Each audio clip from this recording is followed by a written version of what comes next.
Pakistan, 2022 monsoon floods, situation as of August 26, 2022.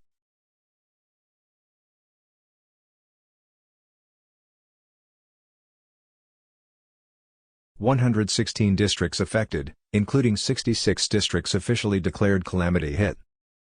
At least 937 people killed and 1,343 people injured since 14 June.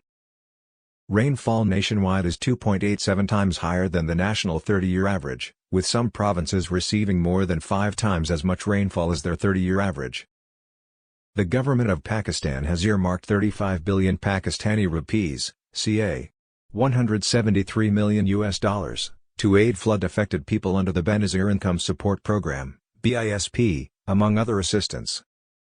Humanitarian partners are providing aid for flood-affected people even as weather and ground conditions inhibit access. The humanitarian situation is expected to worsen as communities and infrastructure are increasingly unable to cope with ongoing heavy rainfall.